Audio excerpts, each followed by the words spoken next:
Hello, good morning, good morning, good morning, good evening. Kumusta mga kabayan? Magandang buhay po sa atin lahat. Ayan. Panibagong araw, panibagong buhay, panibagong pag-uusapan natin ngayon sa mga araw, sa mga oras na ito mga kaibigan, mga kababayan. At syempre, ang pag-uusapan po natin walang iba po kundi ang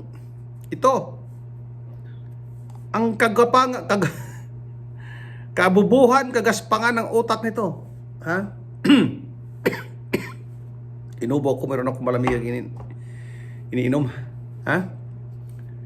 Tito Soto, mas matalino pa. Ha? Mas matalino pa kaysa sa mga Supreme Court justices.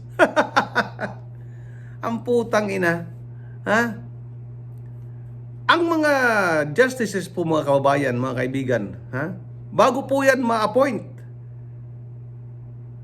para maging Chief Justice, mayroong 25 years na experience sa law practice nila, mga kababayan. At yan, hindi yan basta-basta mga abogado lang. Ha? Tapos ito, si Soto, ha? May 50 years na yata experience at Bulaga. Ang putang inang yan. Ha? 50 years experience at Bulaga. Putang ina, kinwestiyon yung ruling ng Supreme Court about sa impeachment nila na gustong-gusto nyo talagang ma-impeach si VP Sara. Magkano ba? Ilang palita ba napunta sa'yo, Soto? Anak na puta. Talagang ano siya? Ano talaga siya? Talagang dismayado sa desisyon ng mga justices. Ha? Sabi niya, binago. Ha? Binago ng mga Supreme Court Justice ang saligang batas. Ha? Kung gano'n na rin lang naman daw, sila na magbabago. Ang putang ina ka, Soto. Sino ka ba? Ha? Naging senador ka lang dahil artista kang hayop ka. Ha? Dahil sa kabubuhan ng mga botante, ha? Binuboto kayo. Ha? Ang puta, yung pagiging Senate President mo, dahil kaalyado mo, presidenteng hayop ka. Ha? Anong alam mo dyan sa pagiging Senate President? Magitbulaga ka na lang. Rapein mo lahat mga doon, dancer. Yan naman ang nyo eh. Diyan kayo sikat eh, sa pang-rape. Ha? Pati mga bata mo, ginaya ka na eh. Ha? Anak ng puta yung mga dancer nyo, pinagtitiran nyo. Diyan kayo magaling eh.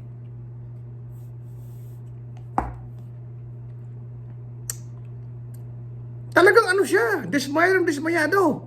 Ha? Biro mo, sabi niya. Wala man lang kahit isa na kumontra. Kung di ka ba naman bobo eh. Di ka ba nagtaka kung bakit walang kumontra kahit isa? Ha? Di ka ba nagtaka? Dapat nga nahimik ka na lang kasi walang kumontra. Ibig sabihin, tama ang desisyon nila. Ha? Dahil pinaiiran nila ang batas. Hindi katulad nyo sa Congress, sa Senado, sa executive, wala kayong ginawa kundi magnakaw. Ha? Yun lang ang gusto nyo, magnakaw. Protektahan ang mga magnanakaw. Mga putang ina kayo. Yung 13-0 pa lang, dapat magtaka ka na eh. Manahimik ka na eh. 13-0, wala kahit isa. Ha? Na kumontra. Kasi maling-mali talaga yung desisyon nyo eh. Yung impeachment nila eh. Maling-mali ang ginawa nila eh. Isang araw lang, ha? Wala pa isang araw kamo.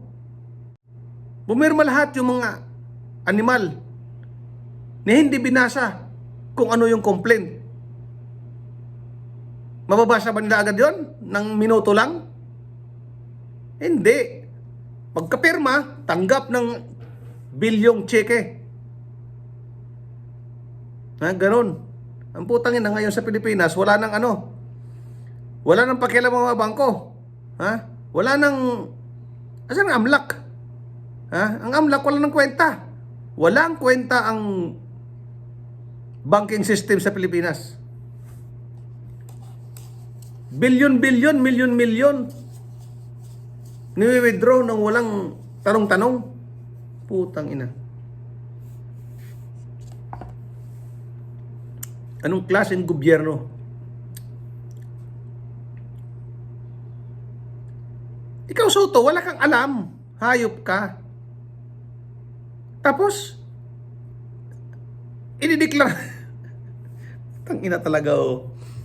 China, idideklara yung persona non grata ang kanilang mga opisyalis dyan sa Pilipinas. Kung di ba naman kayo mga bubong putang ina. China pa talaga ang aawayin nyo. Kahayupan nyo. Awayin nyo na ang South Africa, awayin nyo na yung Europe, wag lang yung China. Sira ulo kayo. Pasalamat lang kayo. Ha? Pasalamat lang kayo dahil ang China, walang historya ng pananakop. Yung pinagsasasabi nyo, dyan sa pinagtatayuan ng China na yan, sa Spratly Island na yan, ito kasing mga politikong putang na naggagatong eh. Ginagatongan yung mga Pilipino eh. Hindi yan sa Pilipinas. Common ground yan. Pinag-aagawan ng lahat. Lahat na angkin. Ang hatol ng tribunal, hindi sinasabing sa Pilipinas yan. Ang sinasabi, common ground. Lahat. Pwedeng gumamit, pwedeng dumaan dyan. Kung di ba naman kasi tanga tong si Abnoy na putang ina, pinalayas yung mga sundalo roon. O, anong ginawa ng China? Hindi yan pag-aari ng Pilipinas. Nagkataon lang na ang China mayaman, ha? Sila ang may kapasidad na gumawa ng mga island na yan. Aangkinin nyo pa yung island ng mga aanin nyo yung karagatan na yan. Ilog Pasig na hindi nyo malinis eh. Putangin, andyan lang yan sa tabi ng Maynila eh. Aanin nyo yung karagatan na yan. Ito kasing mga politikong putangin na sa Pilipinas, problema sa buhay talaga yung mga politiko eh. Yung mga dilawan, mga piklawan, sulsur ng mga putangin na. Anong aanin nyo yung mga karagatan na yan? May mapapala ba kayo dyan? Ha? Walang kwenta. Ilog Pasig nga. Nasa pusod ng Maynila. Hindi nyo malinis-linis eh. Yung karagatan pa. Anak ng putya. Ang dapat nyong gawin, pakipagkaibigan sa China. Hindi awayin. Itong putang inang Tariela rin, isa pang gonggong na putang ina, palibhasa, walang utak. Ha? Sige nga, bombahin mo yung China. Putang ina kayo. Browner, bobo, bayaran. Ha? Magnanakaw. Wala rin kwenta. Ha? Kaya mga kababayan, hindi ko alam. Ito, ha? Mayroon akong katrabaho ngayon, dito. May katrabaho ako. Ang tatay at kanyang bayaw, ang sakit ay kaparehas niyang kay BBM. Ha? Ang tatay ng kaibigan ko ay ang edad daw niya ay nasa 65 noon na nagkasakit. Hindi na inoperahan ng doktor, tumatay na ng dugo. Ha? Tumatay na ng dugo. Kasi nung matrace yung kanyang sakit, malala na. Hindi na kayang operahin. Buwan lang mga kaibigan na binilang, patay. Namatay yung tatay niya. Kaya kay BBM, sa kanyang sakit na yan, hanggang ngayon, di pa nila pinapakita. Ha? Dapat yan, nagpapalabas ng mga doctor's bulletin, ang Sintlox, pero nakikisagpagsabuatan. Ha? Dapat yan, nagpapalabas kayo ng weekly man lang, weekly bulletin sa kalagayan ng presidente dahil ang Pilipinas, mga kababayan, hindi po pwedeng mawalan ng presidente kahit isang oras lang.